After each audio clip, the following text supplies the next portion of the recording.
नमस्कार अधिकारी मित्रांनो, एमपीएस सर्कल यूट्यूब चॅनलवर आपल्या सर्वांचं स्वागत आहे। आणि आपल्या सर्वांना माहित असेल की आपण 2013 ते 2019 मधील एसटीआय मेनचे जे क्वेश्चन्स आहेत तर ते सध्या आपण टॉप 10 पीवायक्यू एनालिसिस या सीरीज मधून कंप्लीट करत आहोत। ओके, आणि आजचं लेक्चर 6 आहे। यापूर्वी आपण 5 लेक्चर अपलोड केलेले आहेत आणि रेग्युलर रोज रात्री 8 वाजता आपलं लेक्चर असतं। सो सगळ्यांनी प्रेझेंट राहायचं आहे। ओके, आणि सध्या आपण एसटीआय मेनचे क्वेश्चन पेपर घेणार आहोत की ज्याचा फायदा एसटीआय मेन्सला पण होणार आहे आणि GS4 ला पण होणार आहे। आणि देन नंतर वेळ भेटला आपण तर शुअरली आपण राज्यसेवेचे सुद्धा क्वेश्चन्स कंप्लीट करूया। ओके, सो स्टार्ट करूयात। फर्स्ट क्वेश्चन असा आहे ओके की NSO म्हणजे NSSO म्हणजे नॅशनल सॅम्पल सर्वे ऑर्गनायझेशन। ओके, NSSO ची स्थापना 1950 मध्ये झाली आणि त्याचं पुनर्गठन म्हणजे रिऑर्गनायझेशन कधी झालं पुन्हा त्याचं 1970 मध्ये। त्यानंतर नेक्स्ट आहे की या संस्थेच्या वार्षिक तकनिकी पुस्तिकेत म्हणजे ज्याला इंग्लिशमध्ये आपण ॲन्युअल टेक्निकल जर्नल असं म्हणतो या NSOचं, त्याचं नाव आहे सर्वेक्षण। या सर्व सर्वेक्षणाच्या निकालांचा सारांश दिलेला असतो यामध्ये, असं त्यांना म्हणायचं आहे। ओके, तर आय थिंक मला असं वाटतं की तुम्ही फर्स्ट क्वेश्चन शुअर बुकमध्ये रीड केलेला असेल आणि एक्झॅक्टली बरोबर आहे। फर्स्ट ऑप्शन तर बरोबर आहे, मात्र सेकंड ऑप्शन जर बघितला ना तर हे बरोबर आहे की त्यांचं जे सर्वेक्षण आहे तर ते टेक्निकल जनरल आहे NSSO, but this is not annual, this is by annual. Okay, तर हे 2 वर्षातून एकदा येतं, लक्षात ठेवा सगळ्यांनी, हे ॲन्युअल नाही आहे, हे 2 वर्षातून एकदा येतं। ओके, तर अशा प्रकारचे सुद्धा छोट्या छोट्या मिस्टेक आयोग आपल्याला मेन्स पॉईंटमध्ये विचारत असतं। त्यामुळेच आपली कॉम्पिटिशन जर बीट करायची असेल तर आपल्या अशा छोट्या गोष्टी माहीत असायला हव्यात। ओके, तर ही मॉस्पीची आपली वेबसाईट आहे ministry of statistics and programme implementation. यामध्ये त्यांनी दिले की हे जे सर्वेक्षण नावाचं टेक्निकल जनरल आहे तर त्यामध्ये काय दिलं, हे बाय ॲन्युअल आहे। ओके, आणि हे कधीपासून सुरू झाले, since it's Inception. Okay, Inception movie पण तुम्ही बघितला असेल। इन्सेप्शन म्हणजे सुरुवात होणे, तर इन्सेप्शन म्हणजे 1977 म्हणजे आपलं मोरारजी देसाई यांचं जेव्हा सरकार होतं जनता दलचं, तर या जनता दलाच्या सरकारने 1977 पासून हे सर्वेक्षण चालू केलं होतं। तर ही गोष्ट लक्षात ठेवायची। आणि NSSO आणि CSO आता काय, तर पहिलं काय होतं NSSO आणि नंतर CSO सेंट्रल स्टॅटिस्टिक ऑफिस आणि नॅशनल सॅम्पल सर्वे ऑफिस, या दोघांचं मिळून आता NSO झाले आहे, नॅशनल स्टॅटिस्टिक ऑफिस 2019 मध्ये। ओके, ह्या दोघांचं मर्जिंग झालेलं आहे। तर ही करंट पॉईंट ऑफ व्ह्यू ही गोष्ट आपण लक्षात ठेवायची। त्यानंतर नेक्स्ट, त्यामुळे ऑप्शन ओनली ए बरोबर। ओके, इथे ओनली ए बरोबर। नेक्स्ट, खूप छान क्वेश्चन आहे। In fact current point of view सुद्धा हा महत्त्वाचा क्वेश्चन आहे, सगळ्यांनी लक्षात ठेवायचा आहे। म्हणजे येणारी राज्यसेवा किंवा मेन्स असेल किंवा एसटीआय मेन्स आहे, इव्हन कंबाईन प्रीला सुद्धा या टाईपवरती क्वेश्चन येऊ शकतो की त्यांनी दिलं पुढीलपैकी चुकीचं विधान ओळखायचं आहे आपल्याला, रॉंग सेंटेन्स। देशभर आर्थिक सर्वेक्षण सर्वप्रथम 1977 मध्ये घेण्यात आले। त्यानंतर असंघटित जे क्षेत्र असतं त्यांच्याबाबत माहिती संकलित करण्याचा प्रयत्न यामध्ये केला गेला।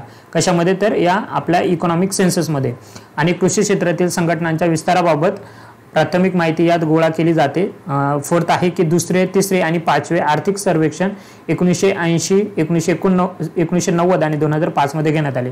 हा टोटली फॅक्ट्स ओरिएंटेड क्वेश्चन आहे मित्रांनो। यापूर्वी जसं बघितलं आपण की जनता दलाचं सरकार आलं होतं आणि त्यांनी आपलं याची सुरुवात केली होती सर्वेक्षणची वगैरे, तर त्याचप्रमाणे जेव्हा जनता दलाचं 1977 मध्ये सरकार आलं तर त्यावेळेस त्यांनी फर्स्ट आपल्या पूर्ण इंडियामध्ये इकॉनॉमिक सेन्सेशन स्टार्ट केलेलं आहे। ही गोष्ट फॅक्च्युअल आहे, ही लक्षात ठेवायची। आणि इकॉनॉमिक सेन्सेशन आपण का करतो, तर आपला पूर्ण ॲग्रिकल्चर, नॉन ॲग्रिकल्चर जे सेक्टर आहे त्यामध्ये किती एम्प्लॉयमेंट झालेले आहे, बेरोजगार किती आहे, या सर्व गोष्टींची माहिती आपल्याला कळते। परत त्याचबरोबर आपला इकॉनॉमीचा सोर्स काय आहे, फायनान्स सोर्स काय आहे, या सर्व गोष्टींची जी माहिती असते आपल्याला त्या इकॉनॉमिक सेन्ससमध्ये कळत असते। ज्या प्रकारे आपण आपल्या लोकांचं सेन्सस करतो त्याच प्रकारे आपलं इकॉनॉमिक सेन्सेशन सुद्धा होत असतं। आणि ओके, तर आणि त्या महत्त्वाचा डाटा काय, तर फर्स्ट जे इकॉनॉमिक सेन्सस आहे तर ते 1977 मध्ये चालू झालं होतं। लक्षात कसं ठेवायचं, मी सांगितलं की त्यावेळेस कोणतं सरकार होतं, तर आपलं मोरारजी देसाई यांचं जनता दलाचं सरकार होतं। सेकंड आलं 1980 मध्ये, थर्ड 1990। ओके, नंतर फोर्थ, फिफ्थ, सिक्स्थ आणि आता 7th आले 2019 मध्ये। म्हणजे करंट पॉईंट ऑफ व्ह्यू हा क्वेश्चन विचारला जाऊ शकतो। ओके, त्याचा जो डाटा आहे आपण तो नंतर निवांत बघूया डिटेलमध्ये, बट आता लक्षात ठेवा की एकूण 7 झालेले आहेत। ओके, 2019 मध्ये, आणि फर्स्ट होतं 1977 मध्ये। आणि जर फोर्थ बघितला, जर फॅक्ट ओरिएंटेड बघितला तर सेकंड, थर्ड अँड फिफ्थ दिलेलं आहे त्यांनी, बरोबर आहे.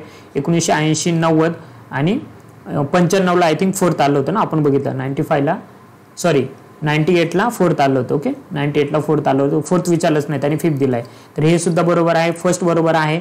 सेकंड जर बघितलं की असंघटित जे आपलं आहेत अनऑर्गनाइज सेक्टर आहे त्यांच्याबद्दल माहिती गोळा केली जाते का, येस एक्झॅक्टली मी सांगितलं की दोन्ही पण ऑर्गनाइज असेल किंवा अनऑर्गनाइज असेल. आणि त्यानंतर थर्ड ऑप्शन त्यांनी म्हटलं आहे की कृषी क्षेत्रातील संघटनांच्या विस्ताराबाबत प्राथमिक माहिती गोळा केली जाते. असं काही नाही, बोथ ॲग्रिकल्चर नॉन ॲग्रिकल्चर या सर्वांच्या जी असते इन्फॉर्मेशन ओव्हरऑल ते ती माहिती गोळा केली जाते. त्यामुळे ऑप्शन चुकीचं कोणतं थर्ड हे कळालं असेल आणि आपण इन्फॉर्मेशन पण घेतली. होप्स तुम्हाला याचा फायदा झाला असेल. नेक्स्ट अगेन हा रिपीट क्वेश्चन आहे. यापूर्वीच आपण हा क्वेश्चन म्हणजे एकदा नेक्स्ट इयरला आला होता तो आपण केला आहे आणि आता पुन्हा बघूया, रिपीटमध्ये आहे तो, की कोणत्या पंचवार्षिक योजनेसाठी जे आपलं प्राध्यापक महालनोबिस प्रतिमान होतं तर ते आपण ॲक्सेप्ट केलं होतं, महालनोबिस मॉडेल.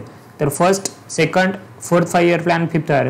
ओके, इझी आहे खूप. Second 5 year plan. आणि मी लक्षात ठेवण्यासाठी सांगितलं होतं की महाराष्ट्राची जी निर्मिती ती कधी झाली, 1960मध्ये. म्हणून तर फर्स्ट कधी होती आपली फर्स्ट 5 इयर प्लॅन, 1951 to 56 आणि सेकंड होता 56 to 61. म्हणून सेकंडमध्ये आपण हे जे मॉडेल आहे ते स्वीकारलं आहे. आणि यामध्ये थोडक्यात जर बघितलं आपण, त्यामध्ये बघितलं होतं यापूर्वी की हेरोडॉमर फर्स्ट यामध्ये काय होतं, तर आपण कॅपिटल इन्व्हेस्टमेंट केली त्यामुळे आपलं मॅन्युफॅक्चरिंग होणार होतं. मॅन्युफॅक्चरिंग झालं तर रोजगार वाढणार होता, रोजगार वाढल्यामुळे लोकांचं उत्पन्न वाढणार होतं, ते बचत करणार होते आणि अगेन ती बचत आपण या इन्व्हेस्टमेंटमध्ये करणार होतो. बट मी सांगितलं की यामध्ये फक्त काय आपण प्रायव्हेट इन्व्हेस्टमेंट केली, परंतु असं काही नाही की फक्त देशी, त्यामुळे हे सर्कल कंप्लीट झालं नाही. ओके, त्याचे डिसएडव्हान्टेजेस असं झालं की आपली जी इकॉनॉमिक असमानता आहे ती वाढायला लागली आणि आपलं सर्वांना माहिती आहे की आपला फर्स्ट प्रायोरिटी तीच होती की जी आपली आर्थिक असमानता आहे ती झाली नाही पाहिजे. ओके, त्यानंतर महालनोबिस प्रतिमान वापरलं, त्यांनी पण ते सांगितलं की इन्व्हेस्टमेंट करा, प्रोडक्शन वाढेल, रोजगार वाढेल, उत्पादन वाढेल, उत्पादन वाढलं तर उत्पन्न वाढलं तर लोकांची बचत होईल आणि त्यानंतर कॅपिटल. फक्त त्यांनी जी प्रायव्हेट इन्व्हेस्टमेंट सांगितली ती कोणती सांगितली होती, आपली देशी इन्व्हेस्टमेंट व्हायला पाहिजे आणि ते सक्सेसफुल पण झालं काही प्रमाणामध्ये. आणि आपण त्यामध्ये या मॉडेलच्या माध्यमातून आपण कॅपिटल गुड म्हणजे मोठ्या भांडवली वस्तू निर्माण करण्यावरती भर दिला की ज्यामुळे आपल्याला लॉंग टर्म ग्रोथ होणार होती. आणि त्याचबरोबर आपला देश जस्ट स्वातंत्र्य झाला होता आणि लोक खूप दारिद्र्यामध्ये होते, तर त्यांना रोजगार मिळवण्यासाठी आपण जे एक साधारणतः 56च्या आसपास किंवा दुसऱ्या पंचवार्षिक योजनेमध्ये आपण काय लघु उद्योगाला प्रमोट केलेलं होतं. ओके, ही गोष्ट लक्षात ठेवायची. नंतर नेक्स्ट क्वेश्चन आहे की खालीलपैकी कोणता घटक 1966 ते 1969 दरम्यान भारतातील आर्थिक नियोजन खंडित होण्यास जबाबदार होता. ओके, ॲक्च्युली हा क्वेश्चन आय थिंक आयोगाने रद्द केलेला आहे, बट डोंट वरी, आपण त्याला रद्द केला म्हणजे स्किप नाही करायचं, व्यवस्थित समजून घेऊ. 1966 ते 1969चा काळ दिलेला आहे. त्यामध्ये चीन आणि भारत युद्ध, म्हणजे 1962चा जर इयर बघितलं तर आपण येस इंडिया चायना वॉर झालं होतं. भारत आणि पाकिस्तान, येस आपल्याला माहिती 1965चं वॉर इंडिया आणि पाकिस्तान झालेलं होतं. आणि आर्थिक मंदी, येस म्हणजे काय माहिती का, 1962चं चायना वॉर, 1965चं आपलं पाकिस्तान वॉर आणि आय थिंक 1966च्या आसपास आपला दुष्काळ पडला होता. तर या 3 गोष्टींचा जर विचार केला ना तर इंडियामधलं फर्स्ट इकॉनॉमिक डिप्रेशन जे आलं ना तर ते आलं होतं 1967च्या इयरमध्ये, 67-68मध्ये. मग त्यांनी इथे विचारलं की जे झालं आपलं नियोजन कोलॅप्स जे झालं तर त्याला ह्या सर्व गोष्टी जबाबदार होत्या. म्हणजे चायना वॉर पण इम्पॅक्ट करत होतं, पाकिस्तान वॉर पण, आणि जे इकॉनॉमिक डिप्रेशन आलं म्हणजे ABC हे ऑप्शन कलेक्टिव्हली जबाबदार होते. त्यामुळे आयोगाने हे ऑप्शन, हा जो क्वेश्चन आहे तो रद्द केला होता. बट होप तुम्हाला यामागचं लॉजिक कळालं असेल. त्यामुळे जर नेक्स्ट टाइम क्वेश्चन आला की फर्स्ट इकॉनॉमिक डिप्रेशन कधी आलं इंडियामध्ये तर ते 1991चं नव्हतं बरं का, सगळ्यांनी लक्षात ठेवा. आपल्याला सगळ्यांना वाटतं की 1991चं हे आर्थिक संकट होतं, येस डेफिनेटली, बट असं बिलकुल नाही आहे की ते फर्स्ट होतं. तर फर्स्ट कधी आलं होतं साधारणतः 67-68च्या काळामध्ये ते आलं होतं. त्यानंतर येस सगळ्यांना माहीतच असेल किंवा जे विद्यार्थी नवीन असेल त्या विद्यार्थ्यांना सगळ्यांना सांगू इच्छितो की राहुल सरांचे अनअकॅडमीवरती लेक्चर असतात, अगदी सगळ्यांसाठी फ्री आहेत. ओके, फक्त तुम्ही अनअकॅडमी ॲप डाउनलोड करायचं आहे आणि त्याच्यामध्ये राहुल पाटील सर त्यांचं नाव सर्च करायचं आहे आणि ते geography plus polity okay, Indian polity हे 2 सब्जेक्ट घेतात आणि आउट ऑफ मार्क्स कसे गेन करायचे हे राहुल सर आपल्याला सांगतात. 100% शुअरली तुम्हाला त्याचा फायदा होणार आहे. त्यासाठी तुम्ही टेलिग्राम चॅनल आहे राहुल सरांचा, जिओग्राफी बाय राहुल सर, किंवा आपला MP सर्कल ऑफिशियल एक टेलिग्राम चॅनल आहे. हे दोन्ही चॅनल, टेलिग्राम चॅनल तुम्ही जॉईन करा. त्याच्या लेटेस्ट जे अपडेट असतील ते तुम्हाला भेटत जातील. नंतर नेक्स्ट क्वेश्चन बघूया की खालीलपैकी कोणत्या घटकाचा दीर्घकालीन आर्थिक नियोजनाच्या उद्दिष्टामध्ये समावेश करता येऊ शकत नाही. नीट वाचायचा. 2 गोष्टी इथे, एक तर आपल्याला लॉंग टर्म विचारलंय. ओके, म्हणजे आपलं जेव्हा प्लॅनिंग करतो इकॉनॉमिक प्लॅनिंग, यामध्ये आपल्याला लॉंग टर्म प्लॅनिंग विचारले, बट कोणतं नाही असं विचारलंय. ओके, तर आपण लॉंग टर्म प्लॅनिंग कोणतं असं आधी वाटलं सर बघूया, ज्यांना क्वेश्चन नसेल समजला तर. सेल्फ रिलायन्स, स्वयंपूर्णता, म्हणजे भारत देशाचं सेल्फ रिलायन्स 1 डे मध्ये होणार आहे का? नाही. इनफॅक्ट ते तसं बघायला गेलं तर तेवढंसं पॉसिबल पण नाही आहे आजच्या ग्लोबलायझेशनच्या जगामध्ये, की जिथे प्रत्येक राष्ट्र दुसऱ्या राष्ट्रावरती कोणत्या तरी गोष्टीवरती डिपेंड असतं.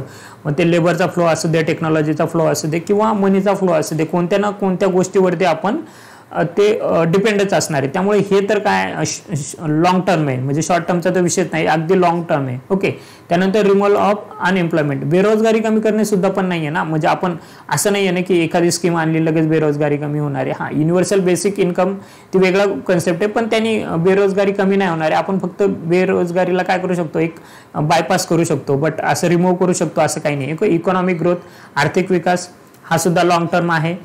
ओके, तर हे सगळे लॉंग टर्म आहेत. आणि लॉंग टर्म कोणता नाहीये तर कंट्रोल ऑफ इन्फ्लेशन, म्हणजे महागाई आपण काही जे क्वालिटी टूल आहेत, म्हणजे मॉनिटरी पॉलिसीच्या माध्यमातून तर ते वापरू शकतो आणि त्यांच्या माध्यमातून आपण जे आपलं इन्फ्लेशन आहे तर ते कंट्रोल करू शकतो. ओके, आणि आपल्या सगळ्यांना माहिती आहे की आता एक आपलं महागाई नियंत्रणासाठी मॉनिटरी पॉलिसी कमिशन आहे, कमिटी. ओके, याची स्थापना करण्यात आलेली आहे. आणि की ज्यांचं काय टार्गेट काय असतं, 2 ते 4%, सॉरी 2 ते आय थिंक 6%, शुअर नाही आहे. इट्स ओके, जर कोणाला जर माहीत असेल तर तुम्ही कमेंट बॉक्समध्ये करा की त्यांनी किती ते किती टार्गेट सेट केलं आहे. आय थिंक मला असं वाटतं 2 ते 6, 2 ते 4 की 2 ते 6 मध्ये ठेवायचं आपल्याला. ओके, म्हणजे 4 +or-2. ओके, +or-2 म्हणजे 4%, 2% पेक्षा कमी नको जायला आणि 6% पेक्षा जास्त नको जायला असं आहे. ओके, त्यामुळे महागाई नियंत्रण हा मात्र लॉंग टर्म नाही, तो शॉर्ट टर्म आहे.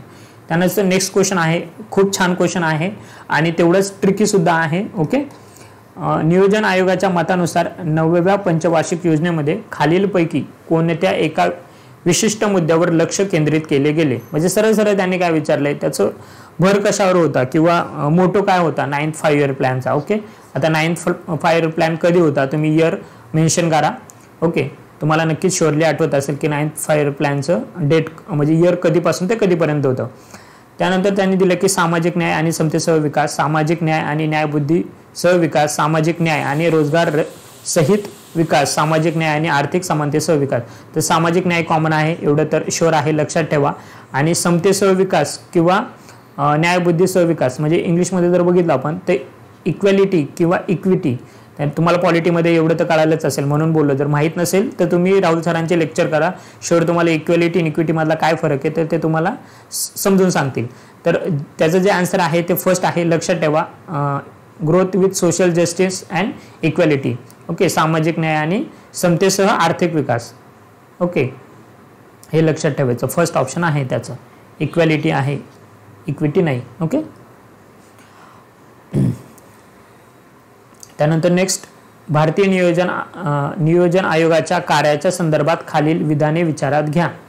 ओके, म्हणजे आपलं जे प्लॅनिंग कमिशन होतं, इंडियन प्लॅनिंग कमिशन, की ज्याची जागा आता आपल्या नीती आयोगाने घेतलेली आहे. नॅशनल इन्फॉर्मेशन का इन्स्टिट्यूट आहे. आय म्हणजे काय ते तुम्ही कमेंट बॉक्समध्ये सांगा मला. इन्फॉर्मेशन आहे की इन्स्टिट्यूशन आहे की इन्स्टिट्यूट आहे. ओके, आय म्हणजे इन्फॉर्मेशन, ओके, की इन्स्टिट्यूट, ओके, इन्स्टिट्यूट की इन्स्टिट्यूशन, कारण यावरती आयोगाने सुद्धा गोंधळ केलेला आहे. मग तुम्हाला जर PYQ बघितले असेल तर त्यामध्ये दिलं त्यांनी की इन्स्टिट्यूशन हा शब्द वापरलेला आहे. Okay, national institution of transforming India, तर त्याची जागा आता नीती आयोगाने घेतलेली आहे. तर त्यांनी पूर्वीचं जे आपलं प्लॅनिंग कमिशन होतं तर त्याचं त्यांनी काय विचारलंय, कोणकोणते कार्य होते, त्याचा फंक्शन्स विचारले. तर देशातील उपलब्ध साधनांच्या परिणामकारक आणि समतोल वापरासंबंधी योजना आखणे, नंतर भौतिक साधने, भांडवल आणि मानवी साधने यांचं योग्य मूल्यमापन करणे, थर्ड आहे मध्यवर्ती सरकारला मार्गदर्शन करणे. आणि मी जसं बोललोय की आपला एखादा क्वेश्चन आला ना अशा टाईपमध्ये जनरल सेंटेन्स शोधायचं, तर यामध्ये जर सगळे जनरल सेंटेन्स मारते ना, आपलं जे सेंट्रल गव्हर्नमेंट होतं त्याला ॲडवाईज करणे, त्यानंतर आपल्या देशामधलं जे कॅपिटल आहे, ह्युमन रिसोर्सेस आहे, या सगळ्यांचं इव्हॅल्युएशन करणे, त्याचं प्रॉपर युटिलायझेशन करणे आणि आपलं इफेक्टिव्ह कसं मॅनेजमेंट करता येईल आपल्या रिसोर्सचं आणि आपलं इकॉनॉमिक ग्रोथ कसा वाढवता येईल यासाठीच हे प्लॅनिंग कमिशन काम करत होतं, सगळ्यांना माहिती आहे. त्यामुळे ABC ऑप्शन यायला पाहिजे. बघ जनरल सेंटेन्स शोधायचं होतं, एवढं काय डिफिकल्ट नाही आहे त्यामध्ये. येस, आता छान क्वेश्चन आहे नेक्स्ट, की खालील नमूद केलेल्या घटकांपैकी कोणत्या घटकांना वाल्मिकी आंबेडकर योजनेअंतर्गत सहाय्य प्राप्त होते.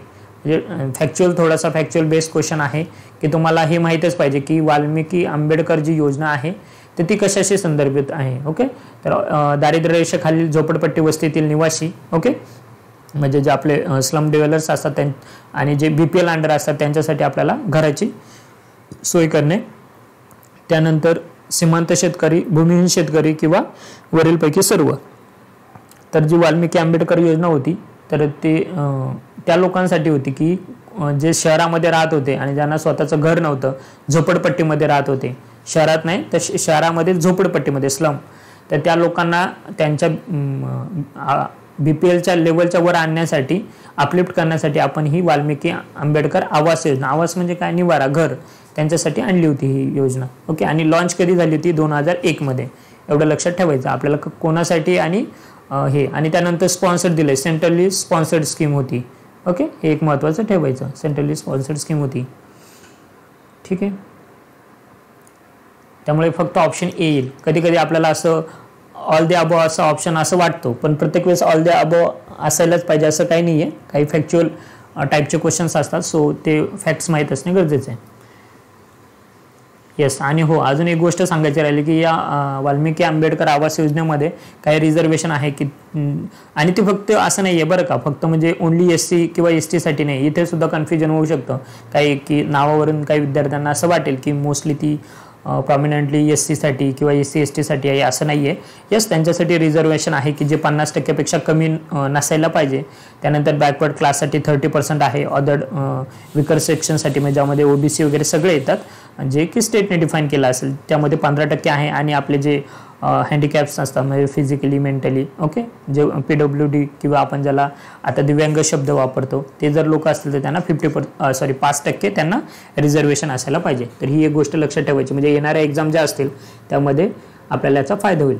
नेक्स्ट खूप छान क्वेश्चन आहे की 10व्या पंचवार्षिक योजनेतील एतदेशीय, बरं का मराठी शब्द बघा आता ठीक आहे, 10व्या पंचवार्षिक योजनेतील एतदेशीय स्कूल राष्ट्रीय उत्पादन वाढीचे उद्दिष्ट खालीलपैकी कोणते आहे. म्हणजे सरळ विचारलं की 10व्या 10th 5 year प्लॅनचा त्यांनी GDP ग्रोथ रेट विचारलेला आहे. ओके, आणि जर तुम्ही थोडंसं माहीत असेल तुम्हाला तर म्हणजे माझ्या लक्षात आहे, कारण मी 10वीला होतो आणि मी टार्गेट ठेवलं होतं 80%. ओके, 80% पाडायचे, परंतु मला 7.7% पडले, म्हणजे 77% पडले. ओके, सो माझं ते असं इलॉजिकली लक्षात राहून गेलंय.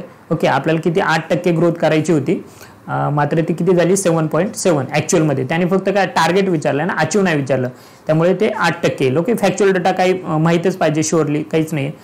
ओके, आणि तो किती झाला तर अचीव मात्र 7.7% झाला. आता अजून जर आपण पंचवार्षिक योजना बघितल्या तर पंचवार्षिक योजनामध्ये, आणि ठीक आहे आता थोडंसं फक्त 10th year प्लॅनबद्दल मी थोडीशी रिव्हिजन करतो. कालचीच मी काल सांगितलं होतं की 10व्या पंचवार्षिक योजनेमध्ये आपल्याला दारिद्र्य किती टक्क्यांनी कमी करायचं होतं, तर 6.5% दारिद्र्य कमी करायचं होतं.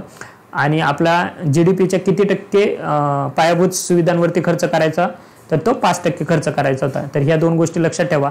आणि जर असं विचारलं की कोणकोणत्या पंचवार्षिक योजना हे सक्सेसफुल झालेल्या आहेत, म्हणजे काय की आपण टार्गेट ठेवलं, सपोज असं समजा की टार्गेट आपण 5%चं ठेवलं आणि अचीव झालं मात्र 6%, मग तेव्हाच आपण ती बोलूया ना की ती जी 5 year प्लॅन होती ती सक्सेस झाली. तर 1ली, 5वी, 6वी, 7वी आणि 8वी ह्या फक्त 5च अशा 5 year प्लॅन येते की ज्या सक्सेस झालेल्या आहेत. ओके, या काय झालेली ती तर सक्सेस झालेल्या आहेत, लक्षात ठेवा. 1ली, 5वी, 6वी, 7वी आणि 8वी. ओके, 1ली, 5वी, 6वी, 7वी आणि 8वी ह्याच फक्त पंचवार्षिक योजना अशा आहेत की ज्या सक्सेसफुल झालेल्या आहेत. म्हणजेच काय, तर त्यांचं आपण जेवढं टार्गेट डिसाईड केलं होतं त्याच्यापेक्षा त्यांचा अचीवचं GDP ग्रोथ रेट जास्त होता. ओके, एवढं लक्षात ठेवा. त्यानंतर नेक्स्ट 65 नंबरचा क्वेश्चन आहे. ओके, की 2009-10 मध्ये तेंडुलकर समितीच्या दारिद्र्य रेषेनुसार खालीलपैकी किती टक्के लोक दारिद्र्य रेषेखालील आहेत. रिपीट क्वेश्चन आहे, कालच आपण यावरती डिस्कशन केलेलं आहे. एक फास्ट रिकॅप करूया की तेंडुलकर समिती आली होती 2005 मध्ये, की ज्यांनी रिपोर्ट 2009 मध्ये दिला आणि त्यामध्ये त्यांनी 4 वर्षाचा एकूण आपल्याला डाटा दिलेला आहे. 93, 2004, 9 आणि 2011-12. त्यामध्ये मी सांगितलं होतं की मोस्ट प्रोबेबली लास्ट 2 इयरचे तरी ॲटलिस्ट लक्षात ठेवा की ज्यामध्ये 29.8 9-10चं होतं आणि 2011-12 मध्ये 21.9% आणि ही किती करोड लोकसंख्या, तर 35.5 करोड आणि इकडे 26.9 करोड. ओके, आणि त्यांनी 2009-10चं विचारलंय, तर त्यामुळे 350 दशलक्ष म्हणजे 3.5 करोड आणि 29.8%. ओके, त्यामुळे आयोग नेक्स्ट टाइम आपल्याला यावरती फक्त क्वेश्चन विचारू शकतो की किती दशलक्ष. ओके, 9-10ची 350 दशलक्ष राहील आणि 11-12ची विचारले तर 269 किंवा 270 दशलक्ष एवढी ती लोकसंख्या असेल. ओके, लक्षात ठेवा. आणि इथे 17 आहे. हे एक लक्षात ठेवा. काल मी जिथे बोललो होतो तुम्हाला इथे मिस्टेक झाली होती की महाराष्ट्रामध्ये किती एकूण टक्के दारिद्र्य आहे तेंडुलकर कमिटीनुसार, तर ते 17.4% आणि महाराष्ट्रापेक्षा जास्त कोणाचं आहे तर नागालँडचं आणि महाराष्ट्रापेक्षा कमी कोणाचं आहे जस्ट लागून तर गुजरातचं. ओके, तुमची एक रिव्हिजन झाली असेल थोडक्यामध्ये. ठीक आहे. त्यानंतर सेकंड क्वेश्चन आहे की सार्वजनिक क्षेत्रातील वीज निर्मितीत खालीलपैकी कोणत्या प्रकारच्या वीज निर्मितीचा वाटा सर्वाधिक आहे. इझी क्वेश्चन आहे, खूप काय एवढं विशेष नाही. त्याने विचारलं की आपलं जे वीज प्रोडक्शन होतं, पॉवर जनरेशन होतं, यामध्ये कोणत्या प्रकारच्या वीज निर्मितीचा वाटा सर्वाधिक आहे. तर ऑब्वियसली सगळ्यांना माहिती की आपली जी थर्मल एनर्जी आहे ते सगळ्यात जास्त कॉन्ट्रीब्युशन आहे. त्यामुळे हायेस्ट विचारलं ना, सगळ्यात जास्त मेजर कॉन्ट्रीब्युशन विचारलंय, त्यामुळे ओनली बी असं टाईपचे पण काही कन्फ्युजिंग असतात. जलविद्युत तर येणार नाहीये, न्यूक्लिअर एनर्जीचा विषयच येणार नाही. आपल्याला माहिती आहे अगदी जस्ट 1 ते 2% आपण न्यूक्लिअर एनर्जी आपल्या टोटल एनर्जी जनरेशनमध्ये काउंट करतो त्याचं कॉन्ट्रीब्युशन.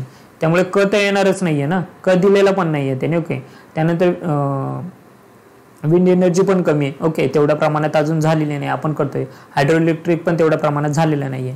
तर मेजर कॉन्ट्रीब्युशन विचारलं तर थर्मल. ओके, त्यानंतर नेक्स्ट अशा टाईपचे काही क्वेश्चन येतात की भारताच्या 2010-11च्या आर्थिक सर्वेक्षणानुसार रेल्वे संगणकीकृत प्रवासी आरक्षण व्यवस्था इतकी टक्के आहे.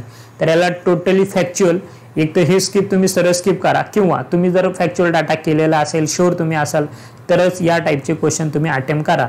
बट तुम्हाला माहीत नाहीये तर तुम्ही अटेम्प्ट करू नका. दिस इज तुम्हाला फक्त मग ते काय होईल, तुम्ही निगेटिव्ह जाल आणि मग तुम्ही कॉम्पिटिशनमधून बाहेर पडाल. ओके, तर हा मोस्टली आपले जे इकॉनॉमिक सर्वे आहे तर त्यामध्ये तो डाटा आलेला असतो आणि हे आतापर्यंत जर बघितलं ना आपण, हे जे क्वेश्चन येते डाटावरचे तर ते इकॉनॉमिक सर्वेमधून पडलेले आहेत आणि मोस्ट प्रोबॅबिलिटी ते आपल्या ज्या पायाभूत सुविधा आहेत, ओके, पायाभूत सुविधा आहेत तर त्यांच्यावरती त्या पडलेल्या आहेत. म्हणजेच आपलं जे बेसिक इन्फ्रास्ट्रक्चर आहे तर त्यांच्यावरती हे क्वेश्चन्स पडलेले आहेत. तर आपण मागे मी एक लेक्चर घेतलेला आहे, अजून काही लेक्चर स्पेसिफिक लेक्चर एक सॅटर्डे संडेला आपण फक्त पायाभूत सुविधांवरती कंडक्ट करूया. ओके, तर याचा आन्सर हे होतं. बट आता काय ते वेळेनुसार चेंज झालं, don't worry about that. Okay, next आता इथे लॉजिक थोडंसं कामाला येणार आहे. क्वेश्चन बघा की जलसंसाधन मंत्रालयाअंतर्गत पाण्याच्या प्रतिथेंबा मागे भागे झाले, ते मागे पाहिजे ॲक्च्युली, पाण्याच्या प्रतिथेंबा मागे अधिक पिके उत्पन्न म्हणजे काय, तर more crop and income per drop of water या विषयावर एक उपसमिती डॅश डॅश यांच्या अध्यक्षतेखाली स्थापन करण्यात आली. आता बघा मित्रांनो, कसं ना, प्रत्येक म्हणजे ठीक आहे तुम्ही नवीन असाल किंवा तुमचा अभ्यास असेल तर वेल अँड गुड, बट काही वेळेस आपण लॉजिक तरी ॲटलिस्ट लावू शकतो का. आता बघा, at least doctor SM. Swaminathan, doctor PC. Alexander, doctor S. Vishwamohan आणि डॉक्टर पी.सी. चिदंबरम. आता यापैकी आपल्याला एवढं तर कळतं ना की हे थोडंसं ॲग्री रिलेटेड आहे, वॉटर रिलेटेड आहे. म्हणजे काय, पिके उत्पन्न म्हणजे काय, तर ॲग्रिकल्चर रिलेटेड झालं. मग आपण कोणती आतापर्यंत अशी कोणते या 4पैकी कोणते लोक की ज्यांचे आपण ॲटलिस्ट ॲग्रिकल्चर सेक्टरबद्दल लोकांचे नावं ऐकलेले आहेत, तर ऑब्वियस आहे डॉक्टर आपले स्वामीनाथन आहेत किंवा अलेक्झांडर, या दोघांचे नाव तुम्ही ऐकलं असेल. ओके, आणि विश्वमोहनचं तर तुम्ही बघा कशा रिलेटेड आहे. चिदंबरमचं तर आपलं बजेट रिलेटेड त्यांचं नाव आहे. ओके, आपलं ते फायनान्स मिनिस्टर वगैरे होते. विश्वमोहनचं तर एवढं काय कोणाच्या वाचण्यात आलं नसेल, त्यामुळे हे. आणि त्यातल्या त्यात राहिलं तरी इंडियन नाव कोण, म्हणजे इंडियन आपलं वर्क कोणी केलेलं आहे, S N Swaminathan, doctor Swaminathan. So answer त्याचं एक आहे. म्हणजे अगदी तुम्ही इलिमिनेशन करून थोडंसं लॉजिक वापरून अशा क्वेश्चनपर्यंत पोहोचू शकता. ओके. त्यानंतर नेक्स्ट खूप छान क्वेश्चन आहे की भारत सरकारने 1995 मध्ये राष्ट्रीय महामार्ग कायद्यात पुढीलपैकी कोणत्या उद्देशाने सुधारणा केल्या. ओके. रस्त्यांच्या विकासासाठी बघा आता काय म्हटलं त्यांनी, 1995चा आपला राष्ट्रीय महामार्ग ॲक्ट आणला त्यांनी, नॅशनल हायवे ॲक्ट 1995 मध्ये, आणि त्यामध्ये काय रिफॉर्म्स केले असं विचारलंय. ओके. आता थोडंसं लक्ष द्या, काळजीपूर्वक बघा, कारण क्वेश्चन खूप ट्रिकी आहे. रस्त्यांच्या विकासासाठी खाजगी क्षेत्राला आकर्षित करणे. आता इथे काय लॉजिक वापरायचं माहिती आहे का. बघा आपण 1991 मध्ये काय केलं, LPG मॉडेल स्वीकारलं. ओके. आपल्याला प्रायव्हेटायझेशन करायचं, लिबरायझेशन करायचं होतं. ऑब्वियस आपण त्यामुळेच तर आपण प्रायव्हेटायझेशनचा रोल वाढवला होता गव्हर्नमेंटमध्ये. मग रस्त्यांच्या विकासासाठी खाजगी क्षेत्राला आकर्षित करणे बरोबर आहे ना. 1995ची पॉलिसी, 91ला आपण LPG मॉडेल आणलं होते, त्यामुळे हे तर ऑप्शन यायला पाहिजे. नेक्स्ट, रस्त्यांच्या विकासासाठी सार्वजनिक क्षेत्राचा वाटा वाढवणे. आता सायमल्टेनियसली दोन्ही कसं वाक्य ए आणि ब कसं बरोबर होऊ शकतं, एवढाच विचार करा फक्त, की तुम्ही एकीकडे बोलताय तुम्ही प्रायव्हेटायझेशन पण करायला पाहिजे आणि दुसरीकडे बोलताय की तुम्ही गव्हर्नमेंटचा पण रोल वाढवायला पाहिजे. असं नाही होणार आहे ना. कारण जिथे गव्हर्नमेंटचा रोल कमी होतो तिथेच प्रायव्हेटायझेशन वाढतं. ते दोघांना एकमेकांना कॉन्ट्रास्ट करतात. त्यामुळे ब तर सेंटेन्स चुकीचं आहे. जर ब जर इलिमिनेट केलं ना तर 2 गेला, 3 गेला आणि 4 पण गेला, मग डायरेक्ट उत्तर येतं. ओके.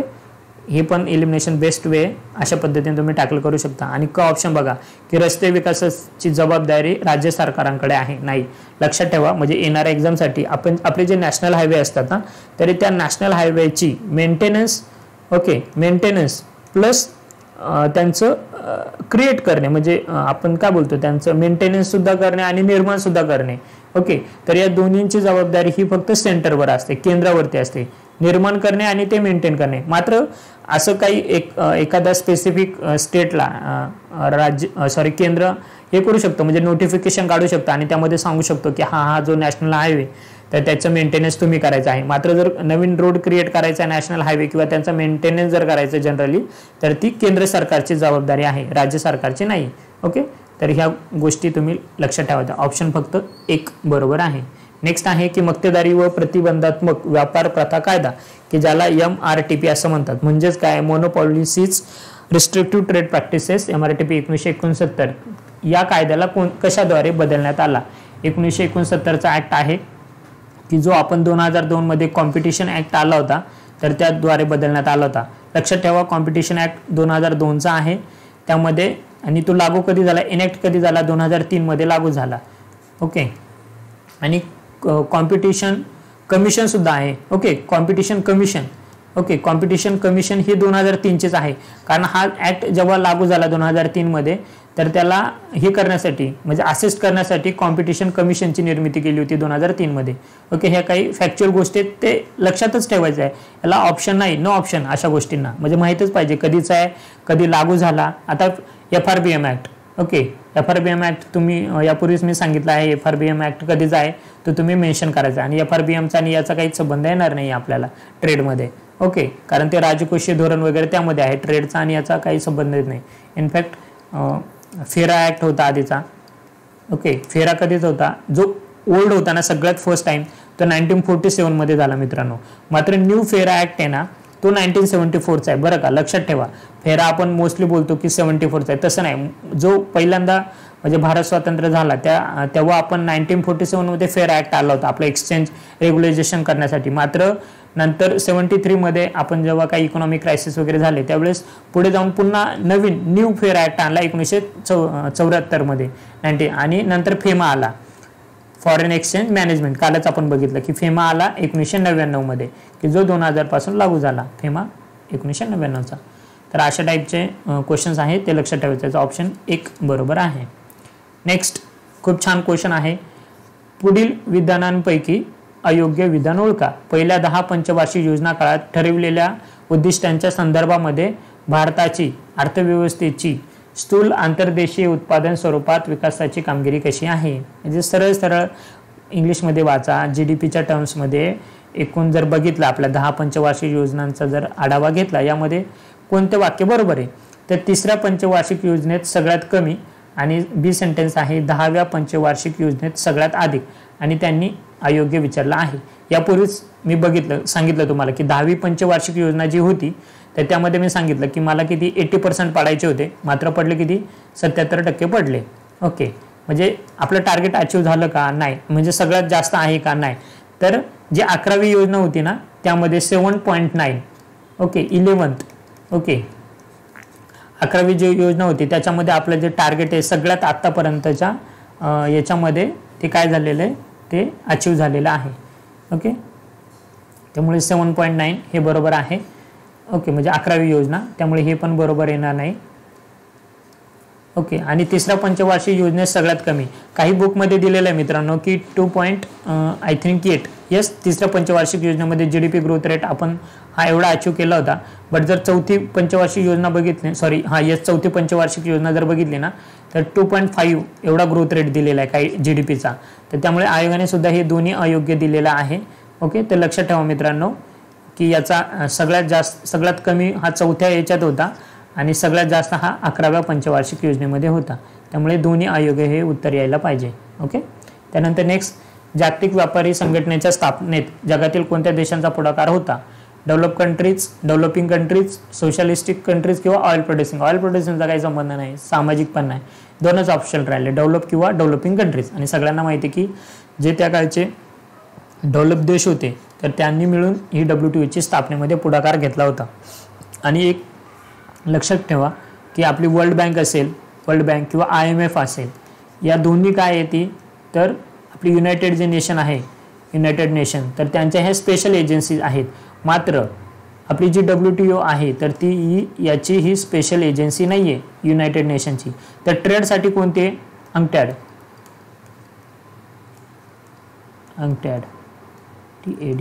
ही जी व्यापारासाठी संघटना आहे ना तर ती ट्रेडसाठी, तर ती युनायटेड नेशनची स्पेशल एजन्सी आहे.